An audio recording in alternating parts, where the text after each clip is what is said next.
روایات بتاتی ہیں کہ جن گھوڑوں سے امام حسین علیہ السلام کے جسم کو پامال کیا گیا وہ عرب کے مشہور گھوڑے اواجیہ کے طور پر جانے جاتے تھے۔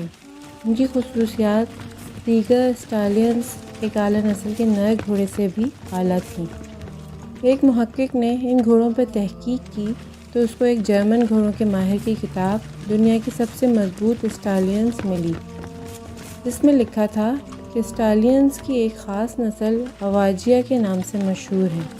ان کی خاصیت یہ ہے کہ ان کی ٹاپ کا وزن 65 کلو گرام ہوتا ہے اور اس کا مقصد اس کے نیچے آنے والی چیز کو کچلنا اور پیسنا ہوتا ہے، جبکہ ایک اور تحقیق کے مطابق اس گھوڑے کی ایک ٹاپ کا وزن 125 کلو گرام ہوتا ہے۔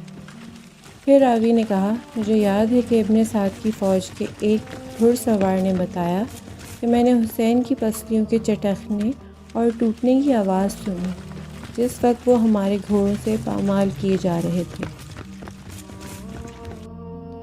وہ لوگ جو ہم سے پوچھتے ہیں کہ ہم فاطمہ سلام اللہ علیہ کے بیٹے کو کیوں روتے ہیں، مسلمان تجھے بتاؤں ہم 1400 سال سے حسین علیہ السلام کو کیوں رو رہے ہیں؟ ہماری آنکھیں خشک کیوں نہیں ہوتی؟ ہماری آہیں تھمتی کیوں نہیں؟ ہمارے چہرے دکھ کی تصویریں کیوں ہیں؟ ہم سیاہ پوش کیوں ہیں؟ تاریخ بتاتی ہے کہ 10 گھوڑوں نے امام حسین علیہ السلام کو کچلا۔ ہر گھوڑے کی 125.4 کلو گرام کی ٹاپیں تھیں، یعنی ہر گھوڑے کی 500 کلو کی ٹاپیں۔ اس طرح کے 10 گھوڑوں کی ٹاپوں نے فاطمہ سلام اللہ علیہ کے بیٹے کے جسد اطہر کو کچل دیا۔ یہ مسلمانوں نے رسول اللہ صلی اللہ علیہ وسلم کے اس نواسے کے ساتھ کیا جس کو رسول اللہ صلی اللہ علیہ وسلم کی بیٹی نے نازوں سے پالا تھا۔ امام زین العابدین علیہ السلام نے فرمایا کہ میرے بابا کا سینہ کچل کر ان کی پشت پہ لگ گیا تھا۔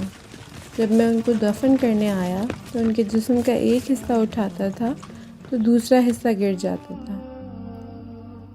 اللہم لعن قتلۃ الامام حسین علیہ السلام و اصحابہ، اللہم صلی علی محمد و آل محمد۔